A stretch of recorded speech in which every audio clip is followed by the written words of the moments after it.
नमस्ते साथियों। आज सारा विश्व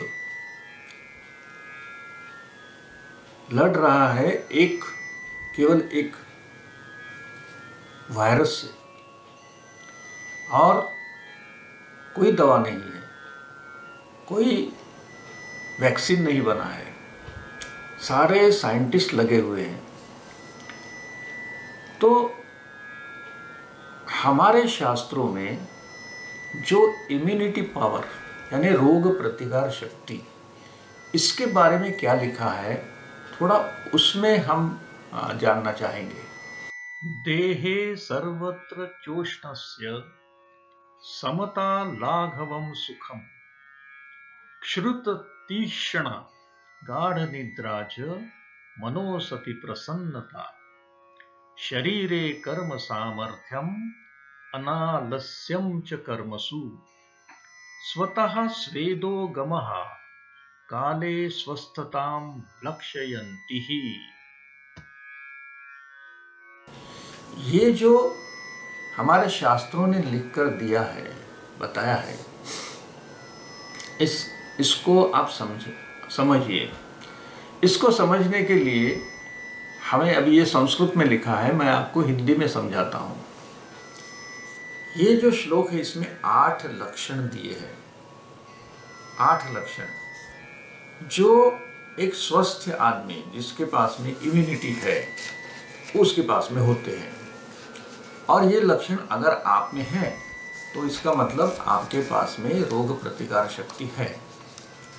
अगर ये लक्षणों में से आपके पास में कुछ नहीं है तो फिर वो आप समझ सकते हैं कि आपको इम्यूनिटी की ज़रूरत है। मैं आज आपको वो 8 लक्षण के बारे में जो इस श्लोक में लिखे हैं वो बताऊंगा, और इम्यूनिटी प्राप्त करने के लिए आप क्या कर सकते हैं। वो 3 उपाय जो है, वो 3 उपायों के बारे में भी मैं बताऊंगा। तो सबसे पहला, यहां से शुरुआत करते हैं। रोज पेट साफ होना चाहिए। देखिए, पेट साफ होना ये बहुत जरूरी है। अब ये क्यों जरूरी है? तो मान लीजिए आपका पेट साफ नहीं है या आपको कॉन्स्टिपेशन हो गया है, जो आप खाना खा रहे हैं वो बाहर रोज के रोज सुबह अपने आप बिना चूर्ण लिए, बिना कुछ लिए, वो अपने आप साफ होना चाहिए। तो वो अगर नहीं हो रहा है तो इसका मतलब है कि आपके पेट में टॉक्सिन्स जमा हो रहे हैं, कचरा जमा हो रहा है। और जब जहाँ कचरा होता है वहाँ वायरस और बैक्टीरिया अटैक करते हैं। जैसे मान लीजिए कि एक कूड़ादान है जो कि साफ है, कुछ भी नहीं है, भरा नहीं है, खाली है, और दूसरा कूड़ादान है जिसमें कूड़ा भरा है, कचरा भरा है। तो बैक्टीरिया और वायरस कहाँ जाएंगे? वो साफ कूड़ादान में जाएंगे कि कचरे में जाएंगे? तो जब वो कचरे में जाएंगे तो आपका पेट वो कूड़ादान होना चाहिए जो साफ है। आपका शरीर उनके लिए एक कूड़ादान है, कचरा पेटी है। तो वो कचरा पेटी अगर हम अपने आप को बनाएंगे तो वायरस अटैक या बैक्टीरिया का अटैक होना स्वाभाविक रहेगा ना। तो पहला, पेट अपने आप रोज सुबह साफ होना चाहिए, बिना किसी चूर्ण या कैप्सूल या कुछ भी लिए बगैर। अभी दूसरा है, आपकी जो हाइट है उसके हिसाब से आपका वजन होना चाहिए, वेट होना चाहिए। ज़्यादा मोटापा भी नहीं, ज़्यादा कम यानी दुबलेपन भी नहीं। तो आपके शरीर को आप समझिए कि भाई मेरी हाइट इतनी है, मेरी ऊंचाई इतनी है, ये ऊंचाई के हिसाब से मुझे अपना संतुलित वेट रखना चाहिए। तो तीसरा, तीसरा है त्वचा आपकी साफ होनी चाहिए, त्वचा निरोगी होनी चाहिए, उसमें फुंसियाँ, उसमें कुछ एलर्जी और ये ऐसे नहीं होनी चाहिए। तो ऐसे कैटेगरी में आप आ रहे हैं क्या? पहला, रोज आपका पेट साफ हो रहा है क्या? आपका मोटापा या आपका वजन आपके हाइट के हिसाब से आपको सही लगता है क्या? तीसरा, आपकी त्वचा साफ है क्या? अब चौथा, आलस्य का अनुभव। क्या आपको दिन भर आलस्य, आलसीपन ऐसा लगता है क्या कि फ्रेश लगता है?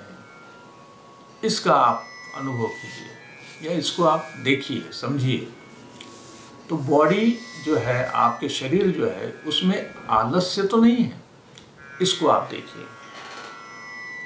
और उसके बाद में आता है, जब भी आपको भूख लगे वो तेज भूख लगनी चाहिए, यानी कि जठराग्नि, जो पेट में अग्नि प्रज्वलित होता है, तब आप खाना खाते हैं।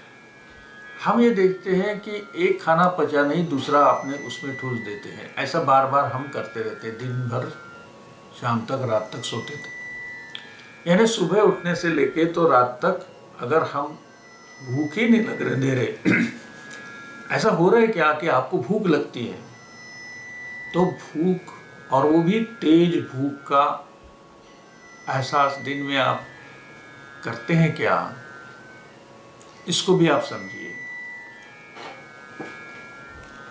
फिर गहरी नींद आना, जैसे रात में आप नींद लेते हो, कोई रात की बात है, तो रात में नींद गहरी आना। कई लोगों को रात में नींद ठीक से आती नहीं, तो उसके कारण क्या होता है कि उनका सुबह दिन जो निकलता है उसके बाद में उनको शरीर में तकलीफ होती है।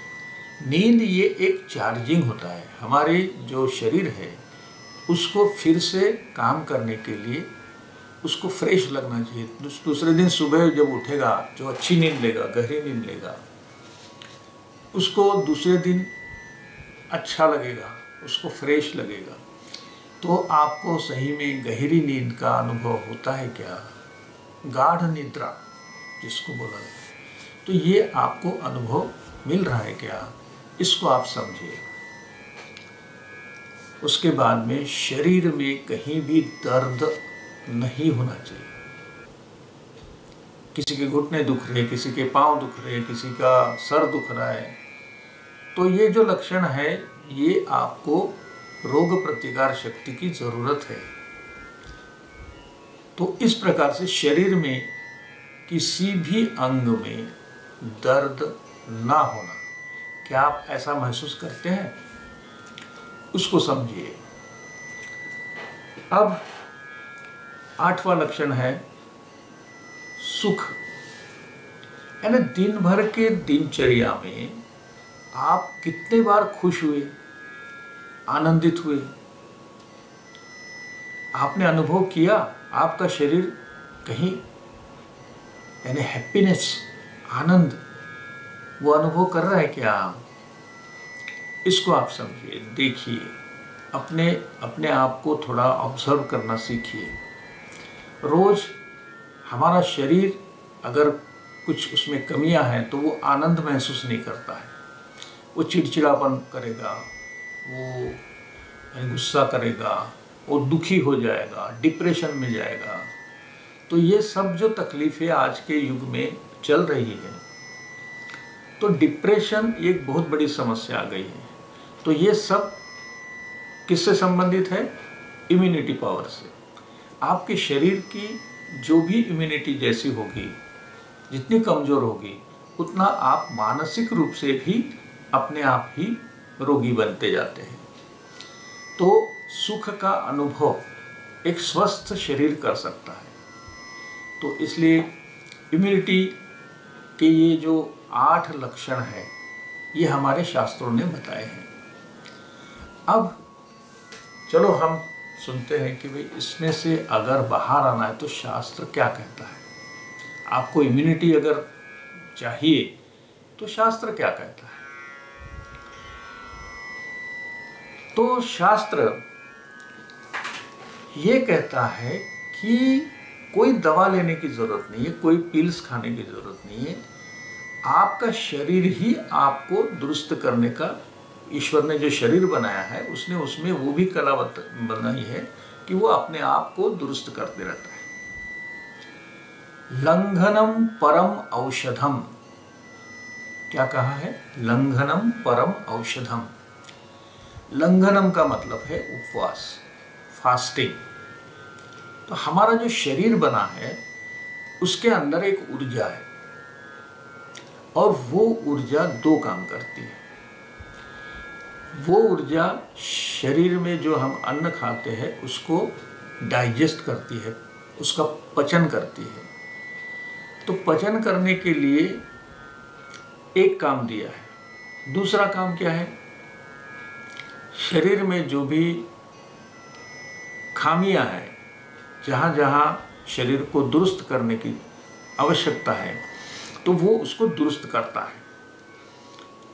तो ये जो ऊर्जा है उसको हम दुरुस्त करने का प्राथमिक काम क्या है? उसका डाइजेशन। तो डाइजेशन में अगर पूरा समय हम उसको व्यस्त रखते हैं तो फिर वो शरीर को दुरुस्त कैसे करेगा? तो इसलिए लंघनम परम औषधम। आप उपवास कीजिए। उपवास कीजिए मतलब ये साबूदाना खिचड़ी खाओ, ये खाओ, वो खाओ, ऐसा नहीं है। उपवास ये है कि आप कुछ समय तक भूखे रहो, मत खाओ, अन्न मत खाओ, ये कुछ भी चीज़ मत खाओ, ताकि जो डाइजेशन सिस्टम में उलझा हुआ हमारा सोल्जर है वो सोल्जर आपको रिपेयर करने का काम शुरू करे। क्योंकि हम क्या, सुबह खाए, फिर थोड़ी देर बाद खाए, फिर खाए, फिर खाए, फिर खाए, दिन भर खाते रहेंगे, तो उसको समय कब मिलेगा कि वो आपके शरीर को रिपेयर करे और जो भी टॉक्सिन्स गए उसको बाहर निकाले। तो इसके लिए हमें लंघनम परम औषधम, ये पहला सूत्र है। अब आएगा दूसरा सूत्र। ये जो दूसरा है कि नाश्ते में, जब भी आप नाश्ता करोगे, नाश्ते में आप सिर्फ और सिर्फ फल खाएंगे। फल यानी फल, फलों का जूस नहीं। उसमें देखिए जो फल जो है वो जल्दी पचन हो जाता है, डाइजेस्ट हो जाता है। तो फल और अनाज, सब्जियां और रोटी और चावल, ये दो अलग प्रकार हैं।